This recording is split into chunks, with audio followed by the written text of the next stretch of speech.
Ya, selamat berjumpa kembali di mata kuliah Hukum Acara Pidana. Materi kita hari ini adalah berbicara tentang surat kuasa. Ya, berbicara tentang surat kuasa, maka surat kuasa itu dasar hukumnya pasal 1792 sampai 1819 BW, kemudian 123 dia HIR. Kemudian dari pengertian surat kuasa itu adalah pemberian kuasa adalah suatu persetujuan dengan mana seorang memberikan kuasa kepada seseorang lain yang menerimanya untuk dan atas namanya melenggarakan suatu urusan. Jadi ketika ada urusan kita, maka kita memberikan kuasa kepada seseorang tersebut. Kemudian kuasa itu ada surat kuasa, pemberian kuasa, berlakunya syarat sah perjanjian pasal 1320. Jadi di dalam kuasa itu ada unsur perjanjian, jangan lupa kita ya. Kemudian syarat sah perjanjian itu saudara mungkin sudah tahu 1320 sepakat cakap hal tertentu sebab yang halal yang merupakan syarat subjektif dan syarat objektif. Kemudian berakhirnya pemberian kuasa. Pemberian kuasa berakhir dengan ditariknya kembali kuasa si kuasa.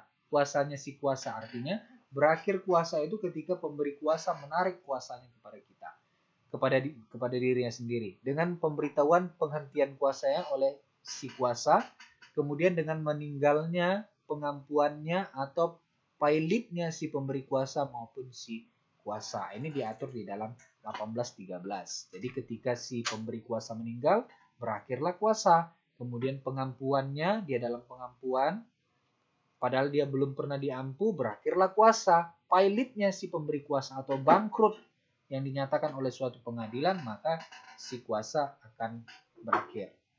Kemudian selanjutnya adalah cara pemberian kuasa. Cara pemberian kuasa itu sesuai dengan ketentuan pasal 123 HIR secara lisan ada secara tertulis. Jadi jangan heran ya, kuasa itu setahu kita tertulis saja. Tidak. Kuasa itu ada secara lisan. Makanya ketika seorang klien kita yang sempat ditangkap, misalkan seorang pengacara punya klien, kliennya itu ditangkap, langsung dibawa ke Polres atau ke Polsek atau untuk diminta interogasi 1 kali 24 jam dia ditetapkan sebagai tersangka. Kemudian dia dimasukkan ke dalam sel. Kita tidak ada waktu untuk melakukan surat kuasa. Nah ini bagaimana? Maka kita harus menyampaikan kepada para pihak penegak hukum bahwa kita sudah melakukan kuasa pribadi, kuasa secara lisan, itu namanya. Kemudian pasal 123 ayat 1 HIR, ya, bila mana dikehendaki kedua belah pihak dapat dibantu atau diwakili oleh kuasa yang dikuasainya itu dengan surat kuasa teristimewa, kecuali kalau yang memberikan kuasa itu sendiri hadir. Jadi kalau dia tidak hadir, maka kita diberikan kuasa istimewa namanya.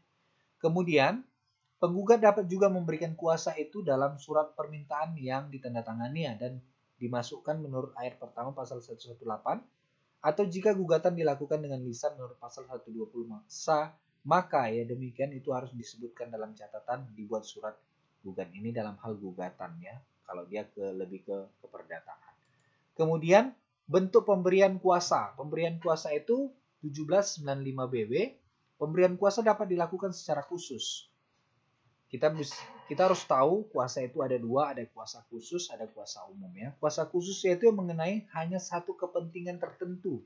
Ada kepentingan tertentu. Kemudian atau lebih atau secara umum, yaitu meliputi segala kepentingan si pemberi kuasa.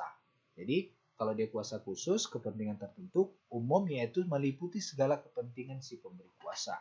Segala kalau dia umum, kalau dia khusus hanya tertentu. Kemudian pemberian kuasa. Pemberian kuasa secara umum itu diatur di dalam pasal 1796 BW. Pemberian kuasa itu dirumuskan dalam kata-kata umum, hanya meliputi perbuatan-perbuatan pengurusan. Ya.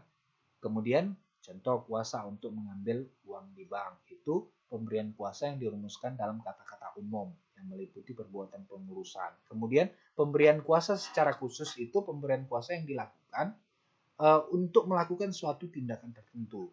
Itu dia untuk beracara di pengadilan. Contoh, seorang terdakwa atau seorang yang terkena masalah hukum memberikan kuasa khusus kepada orang tertentu untuk diproses secara hukum. Maka seorang penasihat hukum ataupun seorang lawyernya akan diberikan kuasa secara khusus oleh si pemberi kuasa untuk bertindak berdasarkan SEMA nomor 2 1959. Kemudian selanjutnya adalah berdasarkan Undang-Undang Nomor 18 2003 tentang advokat.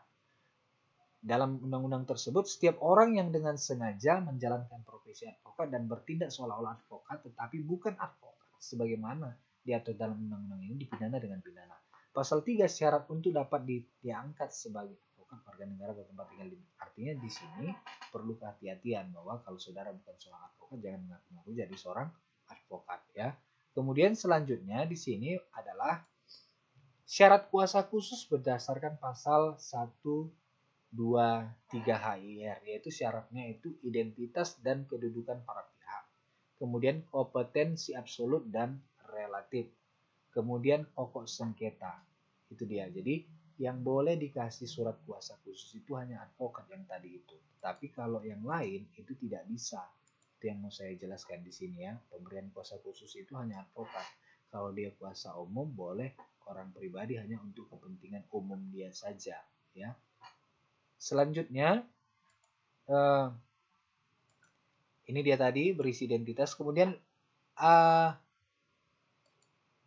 ada namanya limitatif. Itu diatur di dalam 1797 BW. Penerima kuasa khusus tidak diperbolehkan melakukan tindakan yang melampaui kuasa yang diberikan kepadanya.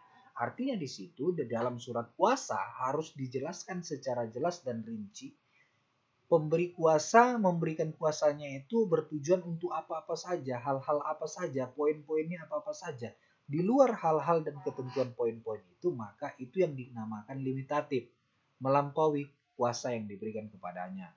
Kemudian ada namanya identitas. Identitas itu harus diperhatikan. Subjek hukumnya orang ataukah badan, cakapkah dia sesuai dengan 1330 KUH Perdata, ya, harus jelas yang memberikan kuasa kepada si pemberi kuasa. Ada namanya kompetensi ya. Kompetensi itu ada kompetensi absolut, ada relatif. Itu bisa saudara lihat di 11.8 HIR. Kemudian selanjutnya ada namanya pokok sengketa. Dalam bidang hukum perdata dikenal pokok sengketa ada namanya wan prestasi, ada perbuatan melawan hukum.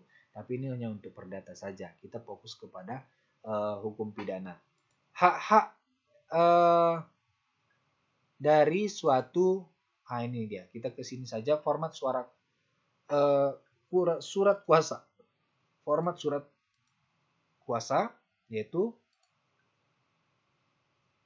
ini dia, yaitu berisikan surat kuasa, identitas para pihak, pemberi kuasa dan penerima kuasa, pihak yang digugat kalau dia perdata, pihak yang dituntut atau pihak yang mau diproses, pokok sengketa. Kompetensi ini lebih ke perdata. Kita lihat dulu surat kuasa khusus. Di sini dia kurang surat kuasa khusus ya.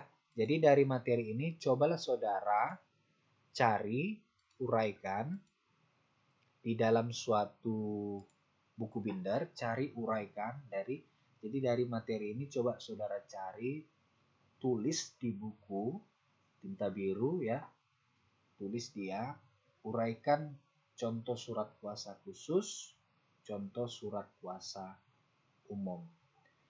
Surat kuasa khusus secara pidana ya, surat kuasa khusus secara pidana. Kemudian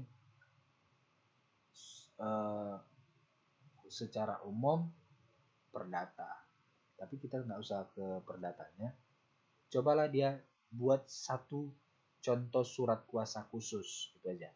Cobalah buat dia satu contoh surat kuasa khusus yang sesuai dengan ketentuan-ketentuan dalam memberikan suatu kuasa, dalam identitas suatu kuasa tersebut.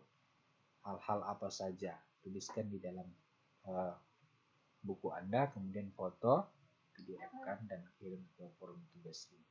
Oke, terima kasih. Bagi yang mau bertanya silakan melalui WA, handphone, atau komen di grup ini. Terima kasih.